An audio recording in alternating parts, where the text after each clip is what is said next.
first time, let me tell you a story.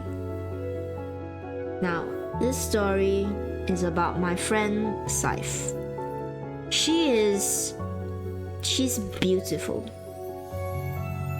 She is smart and cool, and every time she speaks up or says something, everyone comes in and just listens to what she has to say.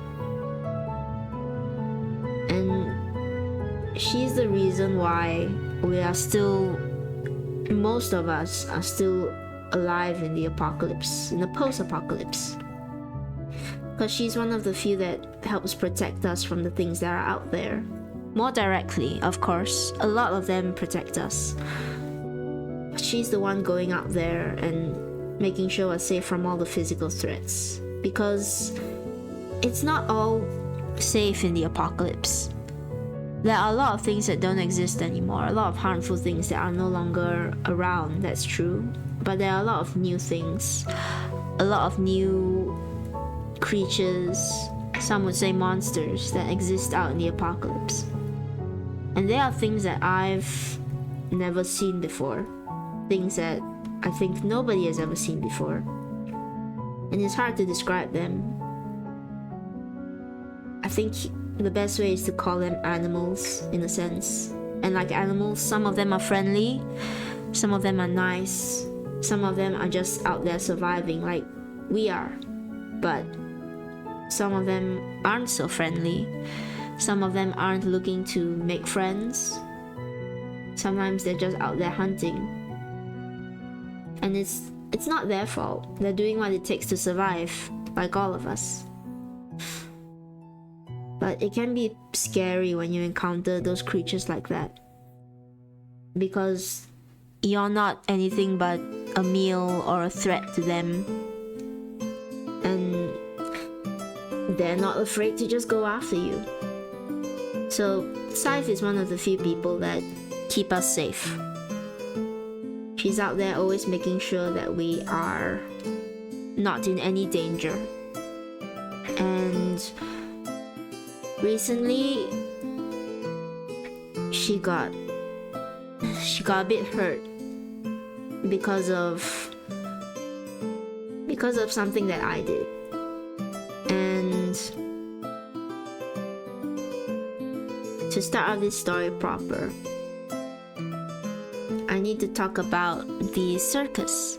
So we go on scouting missions every few months, sometimes days, just to get to know our surroundings. Because there's a lot of things around here that we're not really sure, that we still have to map out. And on one of these scouting missions, some of my friends, shall I give away their names? Coy and Blaze, they found what was, according to them, an amusement park out quite near-ish to where we live, but also a bit further up from our base, so quite a fair bit of walking distance. Now, whenever we find a new place, we mark it down on the map, we take note of it, and if it's close enough, we'll scavenge it. But it takes a long while before it will be marked safe for us. It takes a lot of scouting trips, a lot of preparation. We often have to wait until we get enough supplies and gear in order to make a trip there and just make sure that everything is safe, or even cordon it off so that we can make use of it. But a place like that is a bit far off from our usual stead, and it probably would take months or weeks or more than that, more than months and weeks, in order to get it marked as safe on our map so that we can properly go there all the time. But I really wanted to see it because I've never been to an amusement park properly before. And you know, they were telling me all about what an amusement park is like, about the bumper cars and the Ferris wheels that bring you high up in the sky, and the roller coasters that make you feel like you're flying over everything, and all the snacks and treats up there. And I'm aware that it's not like that now. not in this time. But they made it sound so fun. And they were telling me how there's a chance that the park still has power even. And maybe at some point we'll be able to ride the rides up there, or maybe we can rig up the Ferris wheel to be functional so that we can go up there. Who knows, maybe people will come and occupy it and they'll be nice and they'll put up shows that we can go and watch. We always like to hope for these kinds of things and pray that stuff will go back to that again one day once we get better infrastructure or more of a grass here. But those are far, far off dreams. And I really, really wanted to see, I just wanted to go there. I just wanted to experience what it was like. And of course, nobody's gonna let me. It's because it's dangerous. But me thinking that I knew better, I'm not gonna let that stop me. So I just waited until it was dark out. And once it was dark out, all I had to do was pack a sweater, steal a flashlight from the supply closet, take the map, make sure I had my bearings, and just slip out the back door and over the fence gate in the blind spots, or in the spots I knew where people wouldn't be watching at that exact time, which is bad, I should say. I shouldn't have done that. Firstly, it's very dark outside, and here, when it gets to night, the sky doesn't always turn black or even blue. Sometimes it's green, like this dark fog that falls over everything, like moss, the color of moss, or grime. Sometimes a dark, ominous looking green that just covers up the entire landscape, and everything is so much harder to see in the dark. You can't tell color from texture, rough from smooth. So it's already very dangerous to go out there at night. But I've been in the dark plenty of times, and I know my way around. I have to wear gloves to avoid getting cut on any of the debris that's out there. So the journey towards the circus is quite uneventful. All it is me out in the dark, stumbling over a pile of rocks and metal and whatever is left out there, the remains of buildings and so on and so forth, alone in the night with just the moon and my own flashlight to guide me, and a very poorly drawn map. And I make my way to the circus, or to the amusement park, whatever you want to call it. And of course, when I get there, the whole thing is fenced off. It's tall fence walls that's just around the entire park. I had to walk miles and miles, or it felt like that. I had to walk around the entire perimeter, and I realized that the entire thing is just fenced up. A normal person at that point would probably just give up and walk away, but I really wanted to go inside and just see everything. So I find the lowest point in the metal fence, and I drag over this giant, what looks like a container box, but it's like a giant rough shape. I think it was a piece of concrete that had gotten beaten down into a structure in the dark. I had to push it all the way up against the wall, and with my very wonderful grippy shoes, I was able to climb up top of it, haul myself over the metal, and the metal railings on the side of the wall. It's lucky they're not smooth anymore because they're quite aged.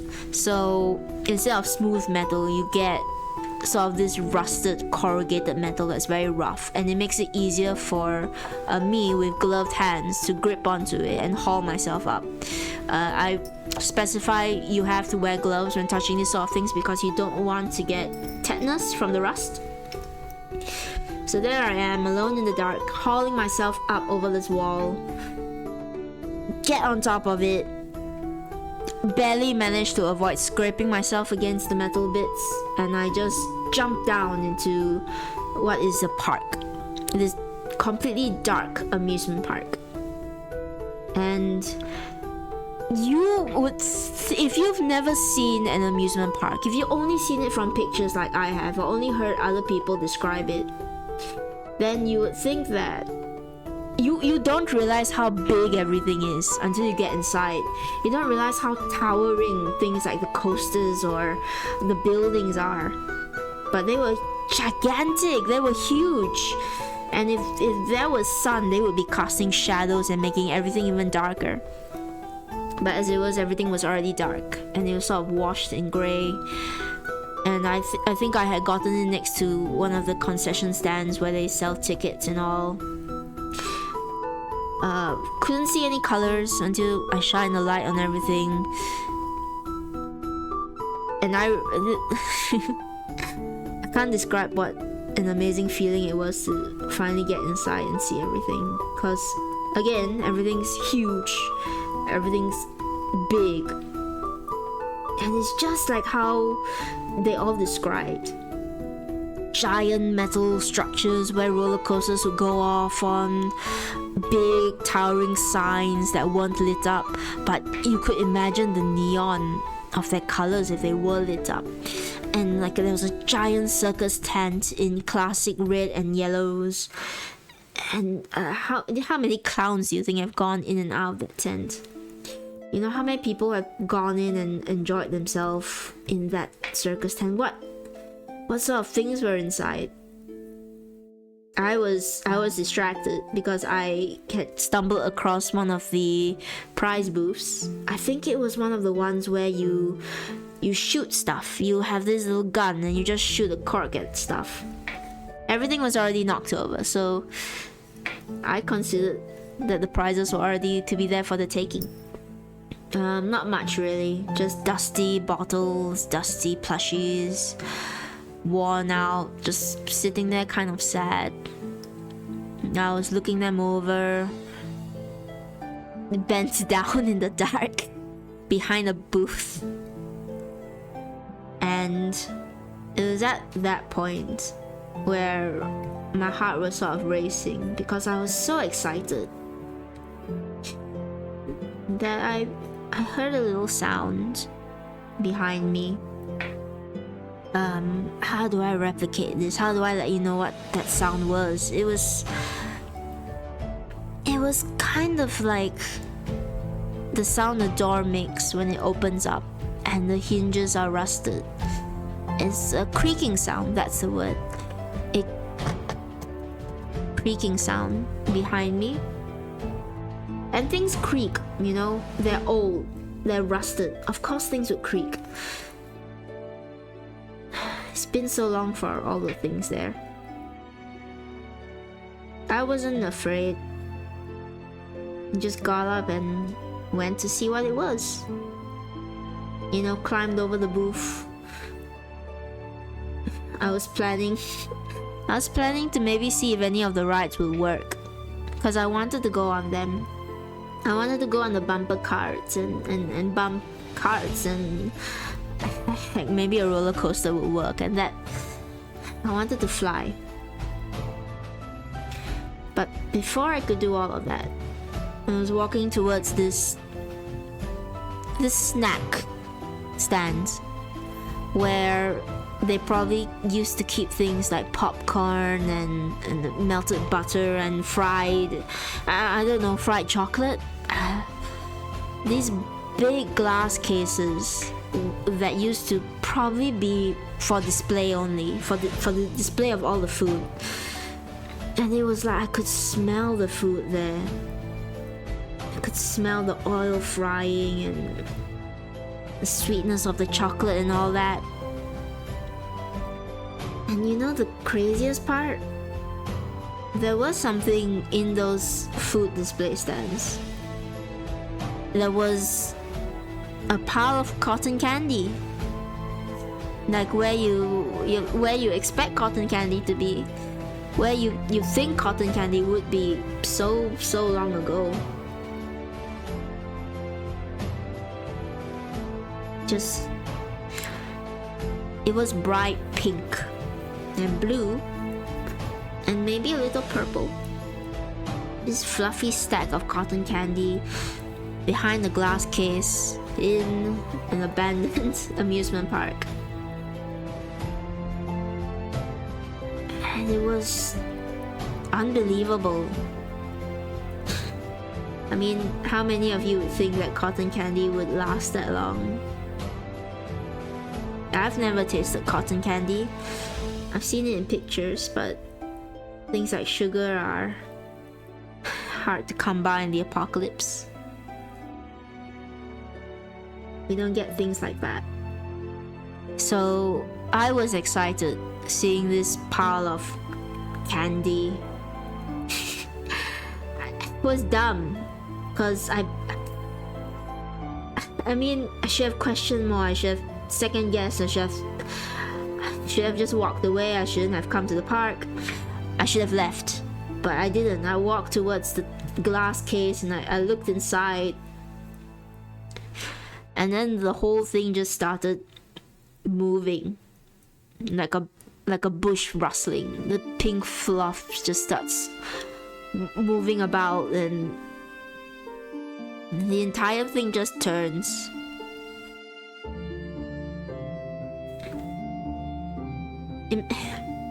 Imagine this fluffy cotton cloud on white sticks, or what you think are white sticks, and then suddenly the sticks are moving and unraveling apart into these long white fingers, I guess, and the cotton is parting ways and shifting around, and suddenly you're staring into a face, or what you think is a face. It's like a clown mask, but not really, because the eyes weren't correct. The eyes weren't in the right position. The mouth was odd and dark and too wide for what it should be.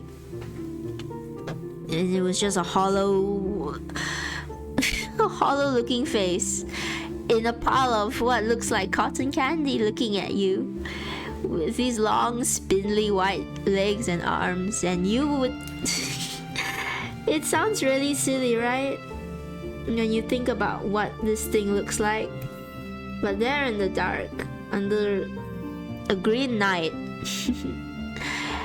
it was scary, and I didn't know what to do, and I was just standing there and staring at it like an idiot, just completely frozen.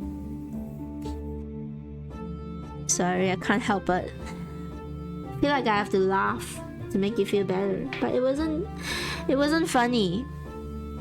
It was strange and off-putting, and like the smallest part of me thought maybe it'd be friendly, but you just know when you meet something like that it's not.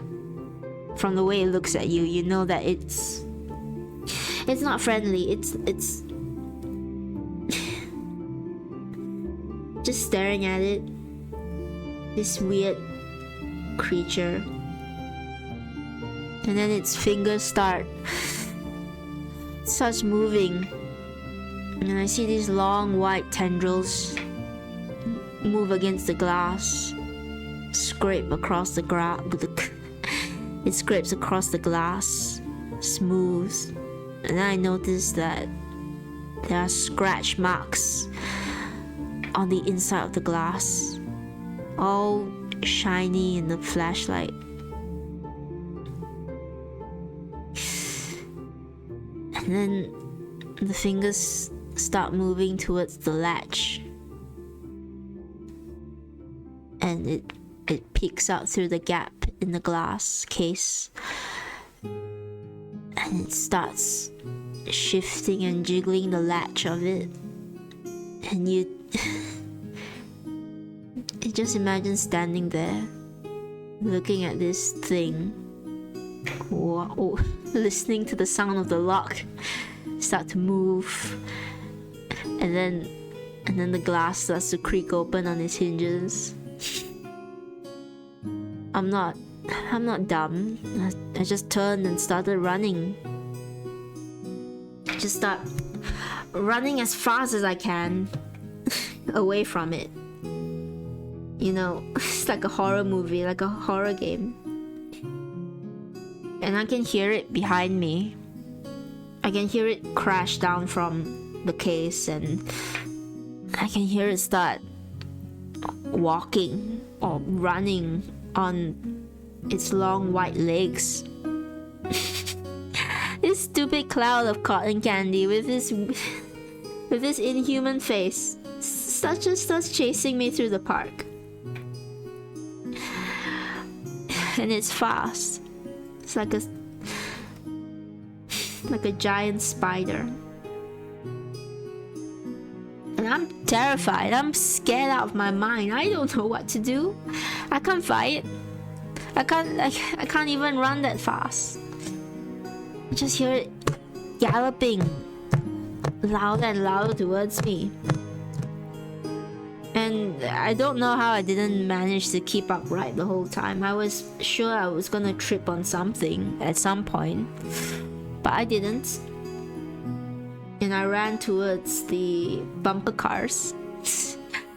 Thought about, should I jump over a car? Should I try to weave and dodge my way through it, and maybe it'll get caught up in the bumper car, or it will get stuck somewhere and I'll be safe.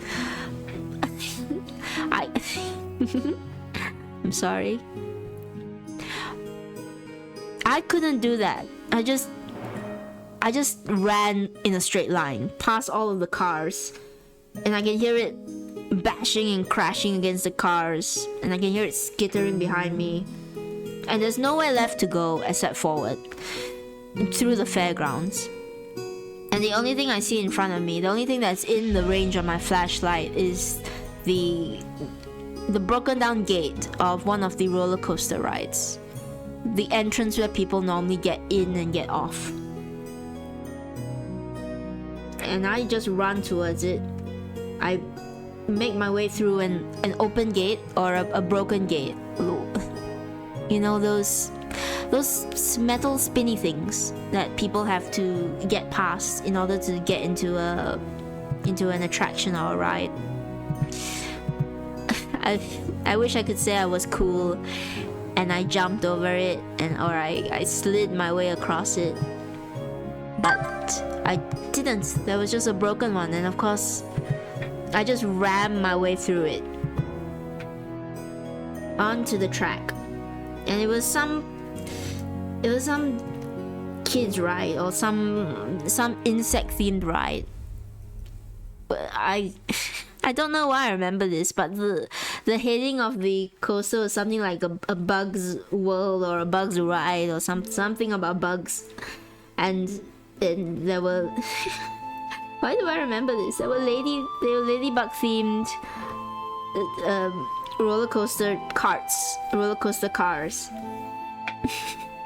And they were all just sitting there waiting for somebody to get on and ride it. But riding a roller coaster was the furthest thing on my mind. So I just hopped onto the track. And it was this long wooden track with metal rails running down the middle of it.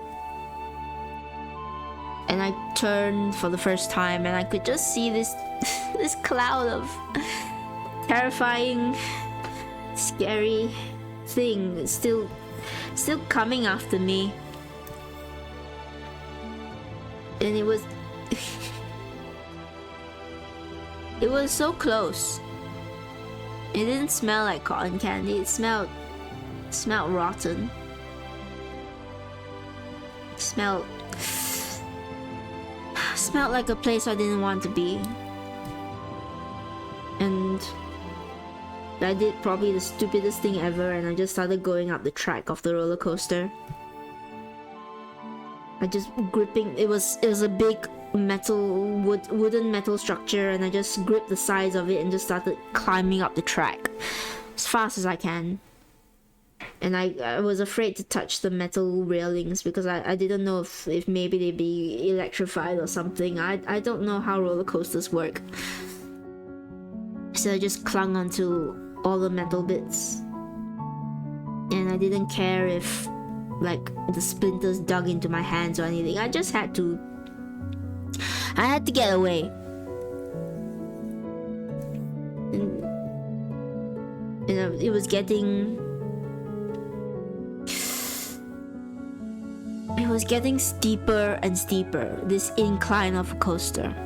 It's the part of the coaster where the cart would normally go up really slowly, and like I don't know how long I was climbing it, but my eyes were on the top of it, and I was just hauling myself up as it got steeper and steeper.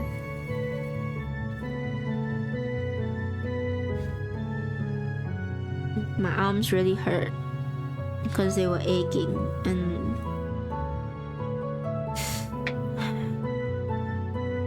I was really scared that this was it. That I was gonna I wasn't gonna see my friends again. That because I was dumb and wanted to go out and ride a roller coaster, or I don't know. Just I don't know why I went out there. What part of me was so dumb that it wanted to see an abandoned park? I've seen tons of abandoned places before. What part of me was still so desperate to see this one that I would go out there without telling anyone and just end up you know, gone. That was the only thing I could think about when I was climbing that track. When I was pulling myself up to the top and feeling the wind and looking down and seeing everything look so small beneath me. All I could think about was the fact that I never got to say goodbye to anybody, and there's a chance that they wouldn't know where I was.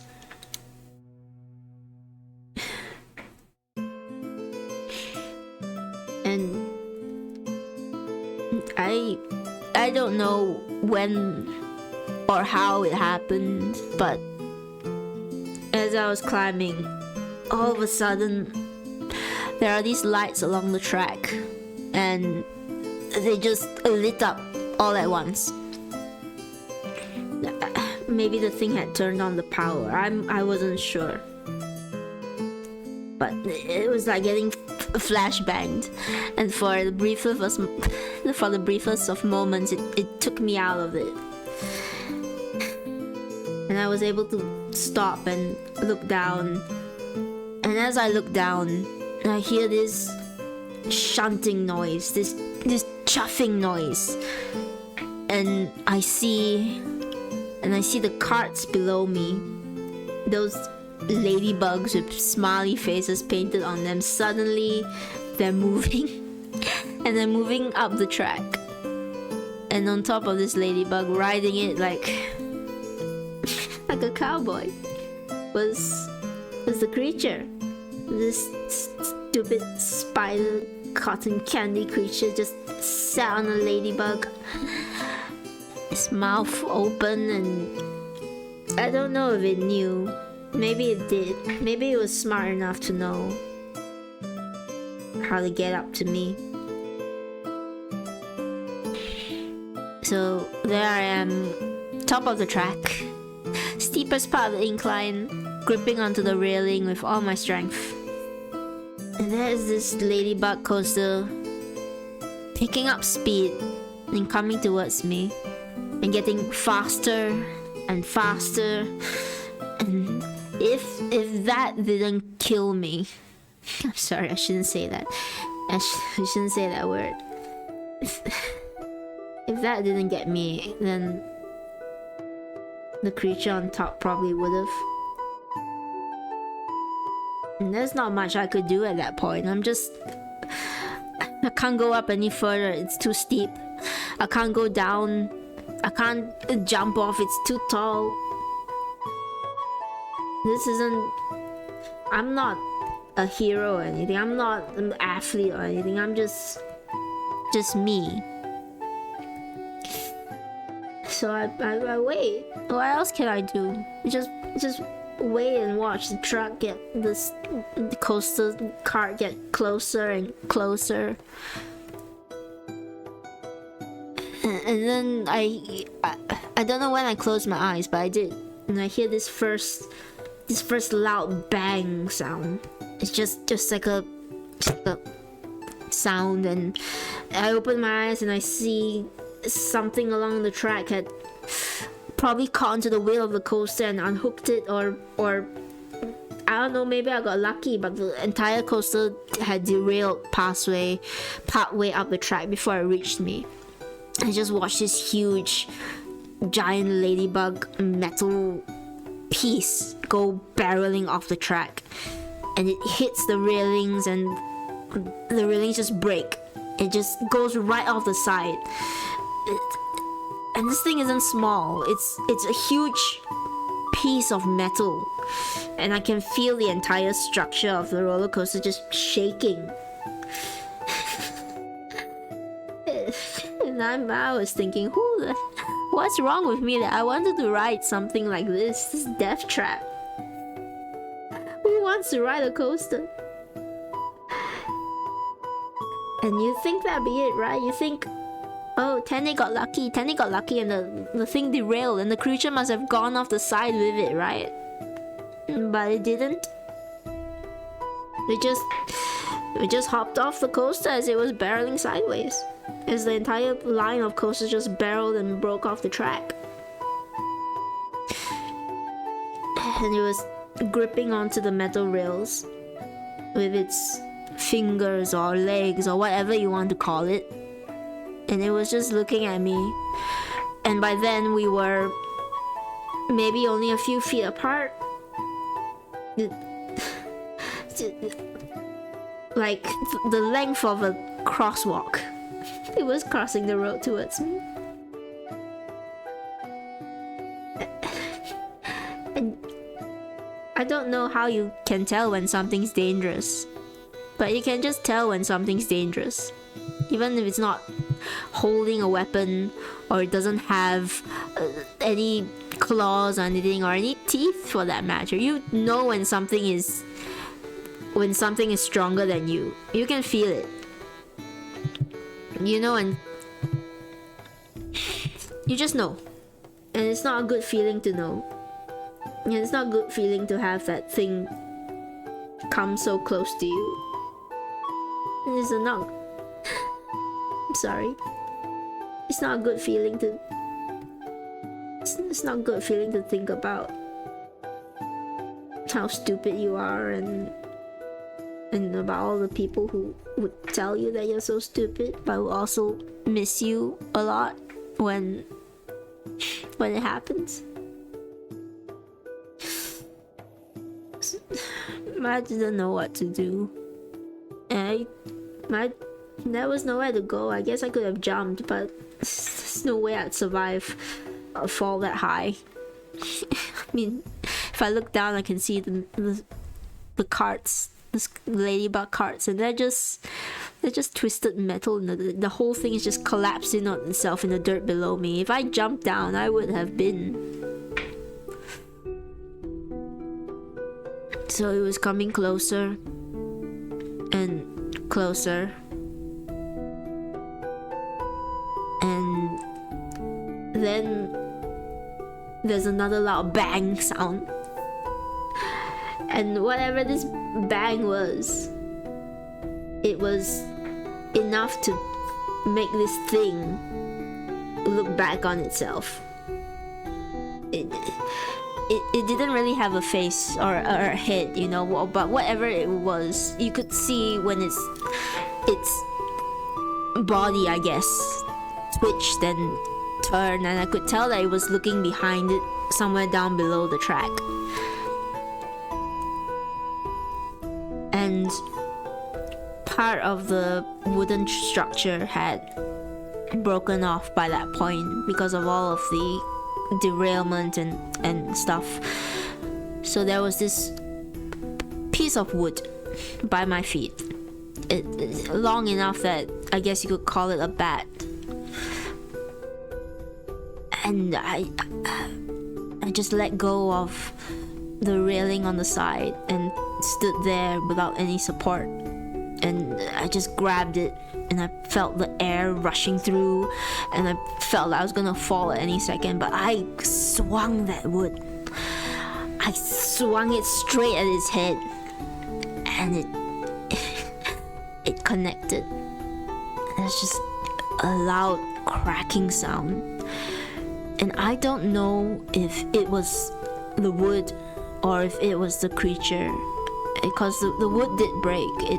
It broke in half. I don't know if I swung it that hard or if it was just weak, but I hit it. And it was enough to just make the thing lose balance. And I watched it, and it's quite funny now to think back on it. But in the moment, I was still really scared. You just watch this cloud of grimy fluff and long white tendrils go rolling down the incline of a roller coaster track, just tumbling down like going down the stairs. And I swear it tried to grab me. I could see like the flash of white, and then it reached out to me when it turned back, but gravity took it, and it just went down. Just stumbled all the way down. And I finally got to look down for the first time at the stand where we had come up from. It was a long way down. I didn't realize we had actually climbed up that high, you know? And firstly, all the lights were on. And maybe it had pulled the lever or something, but all the lights were on, so the entire coaster was lit up in bright white light.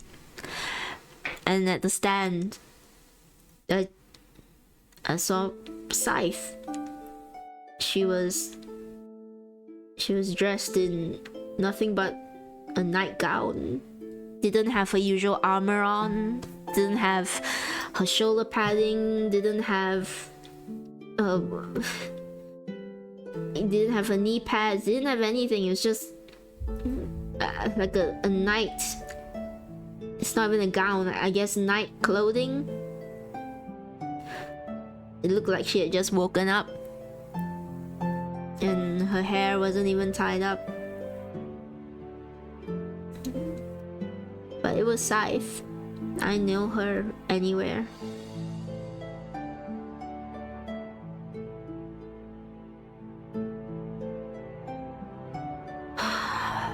And she was the most...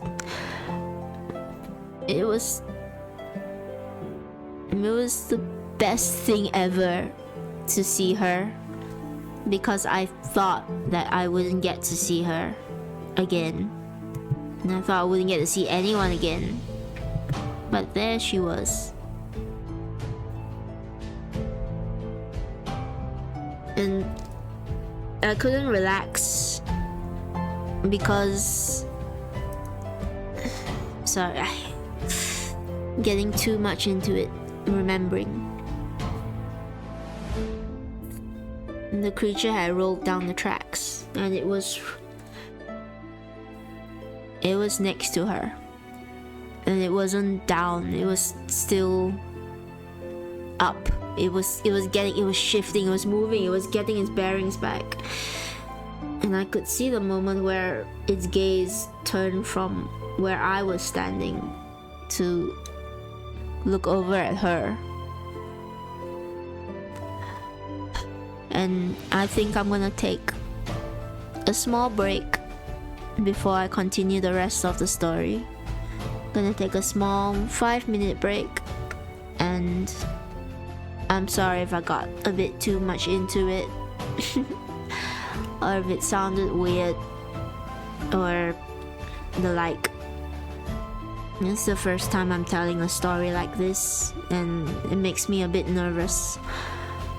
Now I'll continue the story in a little bit. I'm just gonna take a small break, so I hope everyone is also taking a small break.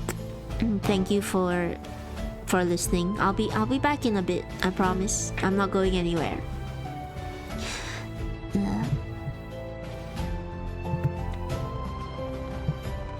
We're at the point of the story where she's at the bottom of the roller coaster, and the creature's at the bottom of the roller coaster too. And instead of thinking, oh no, I think I'm going to not make it, I started thinking, oh no, Scythe might not make it.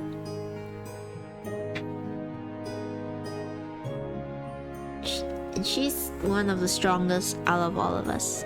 Oh, good night, Spacey. Spacey's going to bed. Thank you so much for listening in. It means a lot, honestly. Please get some good rest, Spacey. Everyone say good night to Spacey.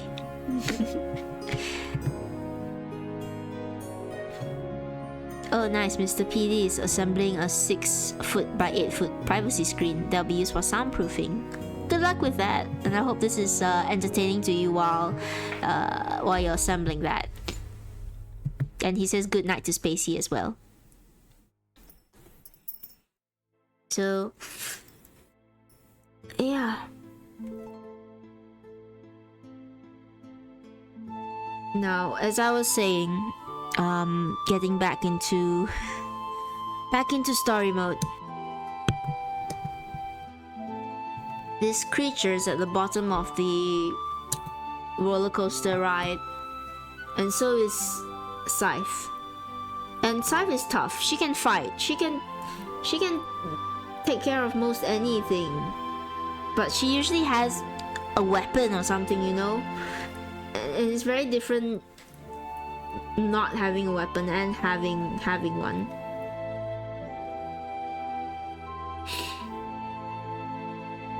And this thing is fast. I already know it's fast. I already know that it can climb, and it seems smart. It was smart enough to activate the ride and everything. And I just see her turn and run, because that was probably the smartest thing to do at that point, was to just turn and run. And she wasn't running and leaving me behind. She knew the creature was after her, because the moment that she turned and took off, I saw it head off after her. Just picked itself up, scrambled off the track, and it was gone past the ticketing stand, and I couldn't see it anymore. And I'm just on top of the coaster, and my legs are shaking, my hands are shaking. I think I would have fallen off if I didn't grab the railing again. Luckily I caught it in time, and I collapsed there for much longer than I wish I had.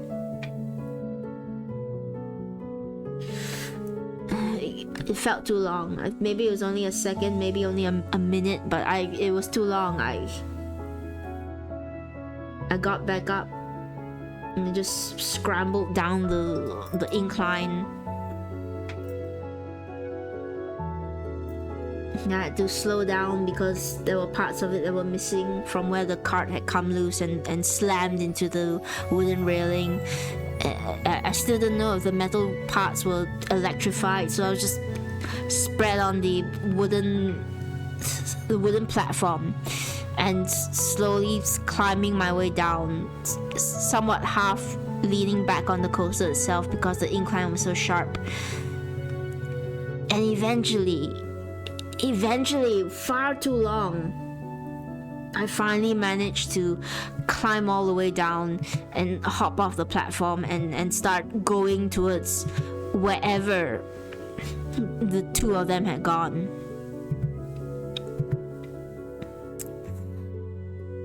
And I couldn't see them. I had absolutely no idea where they were. It was just pure darkness past the concession stand. The lights of the coaster were bright, but they weren't bright enough to light up the rest of the circus. I couldn't even hear them.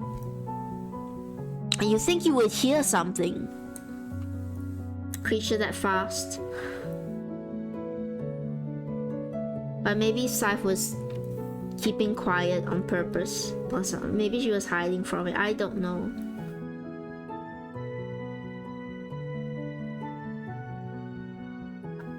Maybe I should have stayed put and not gone after her. Maybe I should have waited out until morning and then figured it out from there. You know, I should have trusted Scythe to be okay. Because she's always been okay, but I was really scared that if I didn't find her, something would happen to her. So I just started running again.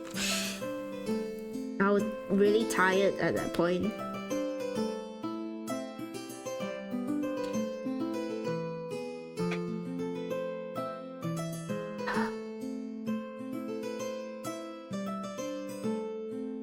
But I just ran. I still had my flashlight on me, so I just started shining it everywhere like a lunatic, you know?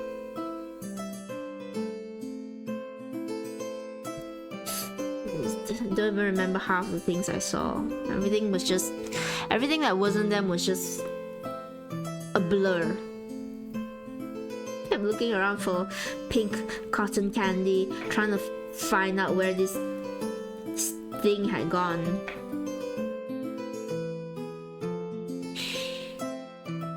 And at first I didn't see anything. I ran through the bumper cars, I ran into the circus tents and shone it everywhere, and all I saw were dusty seats and a long abandoned trapeze.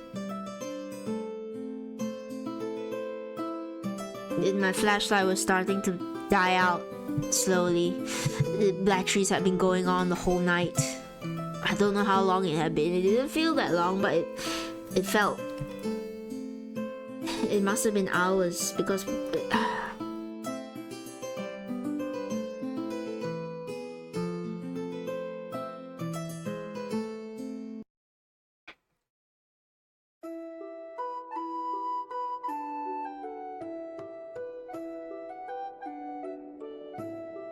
I walked through that circus, that amusement park, and I didn't know whether I should shout her name or not, because maybe it would give her away, maybe it would give me away, maybe something else would hear me and come after me, maybe I would just mess things up again, like I did going there in the first place.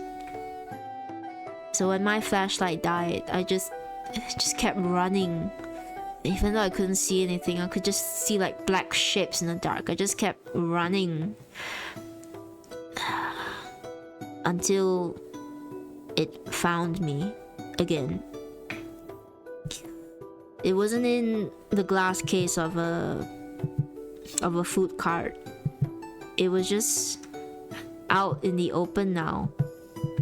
Just 1 second, it was all black inky shapes, and the next second, I see it there in the middle of the fairground. Its coat, the pink flock, all matted up. It didn't look like cotton candy anymore, in any sense. And what can I say? I froze again. Because I thought if that thing's here, where's Scythe? And where's and what's that new color that's on it? What's all the dark bits that are caught up in it? And I thought the worst had happened.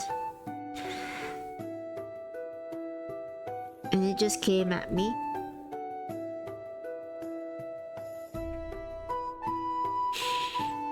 And I thought that was gonna be it again. So, multiple near-death experiences in one night, yay! But I should know to just trust Scythe. Because the next thing I know, she's there. She's there. And it hurts. She's there and this thing is on the ground. And I'm trying not to get too graphic. Her arms. I wish I could say it was a cut. I wish I could say it was a superficial wound that didn't really mean anything. That it was a sprain or maybe a small bite. But it wasn't that. It's a whole chunk. I thought when I saw her, I thought it was gone. I thought her whole arm was just gone. It was just a big chunk of it was. And I mean, it's obvious where it went. It's not like there's anywhere else. It's not like there was anyone else that could have taken it. And I don't know how. She won't tell me how. I can guess.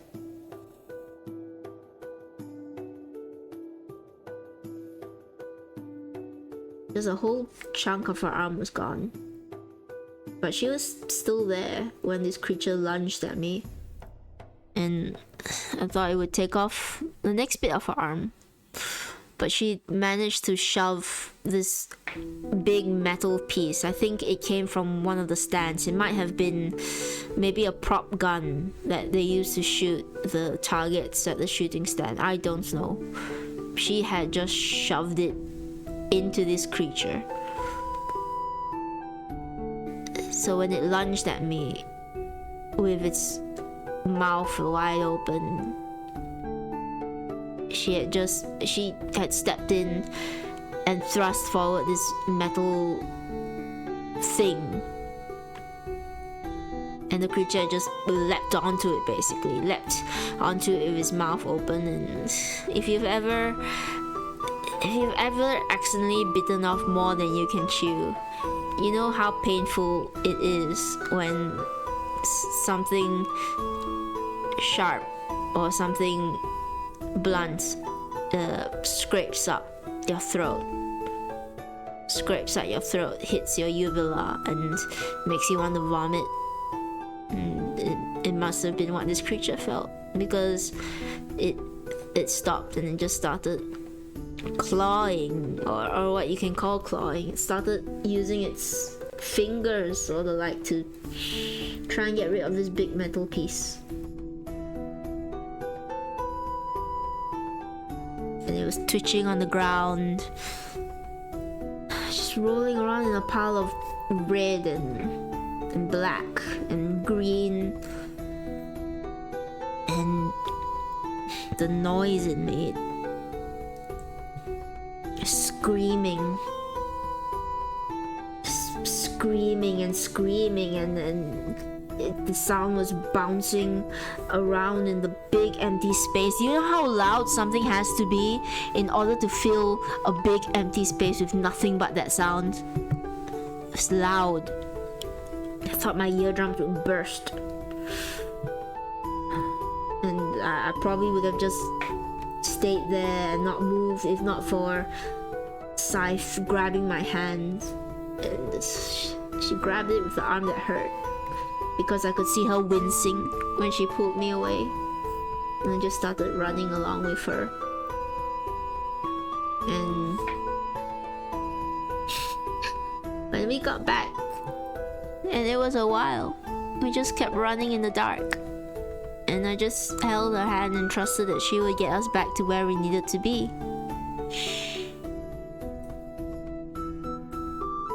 When we got back, away from there, away from the creature. Sorry, I forgot to say we had to climb the wall again. We had to run up to the wall, and she had to practically shove me across. And then I don't know how she got up, but she did with just one arm. And we went running back to the base, and everything was bright. Everything was in an uproar because I had left and they had known I left. And I don't know if Scythe raised the alarm or if somebody else had and they noticed it. They wouldn't tell me. I didn't ask. But I sure got a hell of a scolding. I should have. And they were just really worried. And I was alright. I was scared. And I think I cried a little bit when I got back. And Scythe just... She just got up and let them check her over and bandage up her arm, and then she went back to bed. She didn't say anything to me. Koi did. Koi scolded me, as she should. She was nearly crying herself. She was scolding me through the tears, and I was crying, and I was just letting myself be scolded as well for being dumb. And she hugged me, and then she told me to go to sleep, and I did, because I was really tired. I don't even know if I took off my shoes. I think I might have just kicked them off into a corner and collapsed back into bed and fallen asleep. Because I don't think I could have bared to think about everything. Not in one night. And the next morning, I was just out of it again, you know? Just completely head empty. And Scythe was up per usual. Well, not really her usual, because her arm was heavily bandaged, and everybody agreed that she shouldn't be out scouting anymore. At least not in the short term, not while she was healing.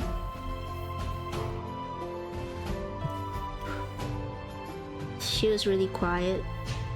She usually is. She usually is quite quiet. She doesn't say much unless it needs to be said, which is why everyone always listens when she talks. I didn't know what to say to her.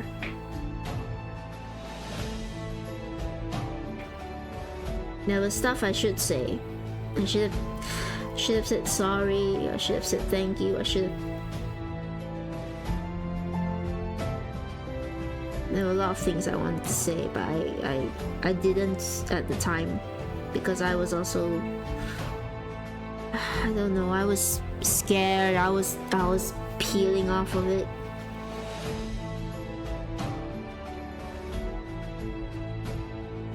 And then finally one night, she got put on observation duty, which is when you sit on a roof and you just watch the fence and make sure that no murderous nasties get in. It's really boring, and you're not supposed to play games on it. But I always like to, whenever I get it, I like to go up there and play games. And usually there's 2 people, so to make sure that one of them doesn't fall asleep. So it's not so bad. Sometimes you get to play games and somebody else keeps watch for a little bit.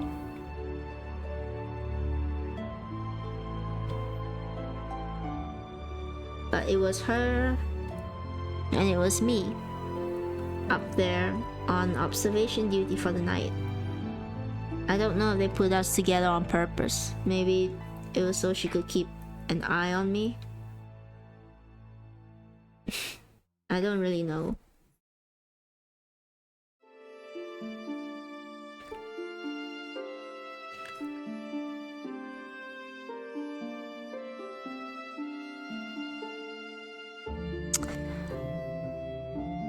She was really quiet.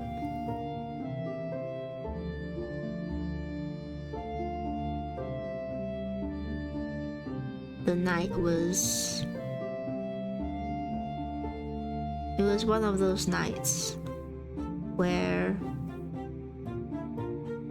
Oh, if I can get this right, in this color here.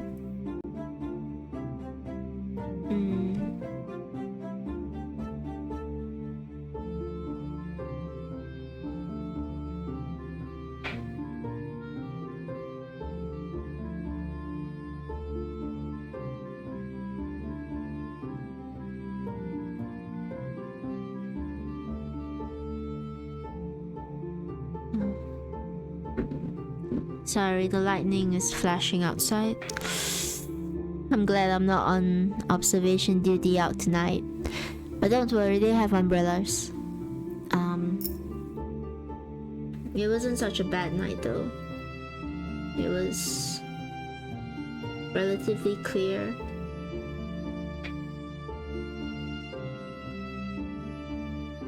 Not this color, but I'll make it better.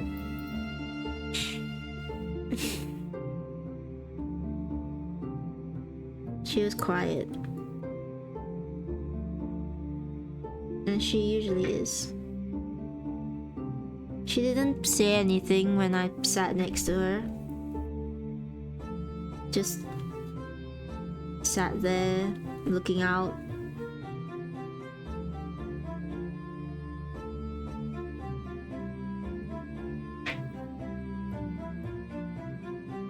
I didn't know what to say.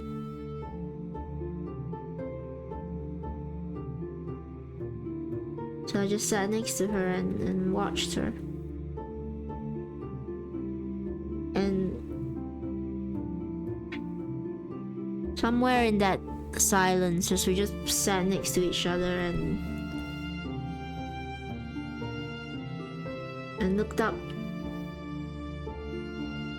at the moon.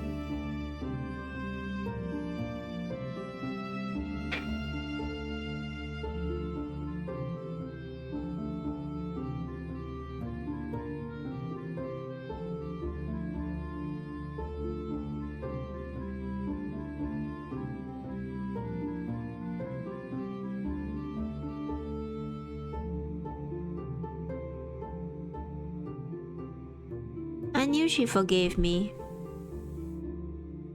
I knew that she would do it again, you know? I knew that if I ever got in trouble, she would give up another arm for me even. She didn't have to say it. I just knew that she would always be there to protect me.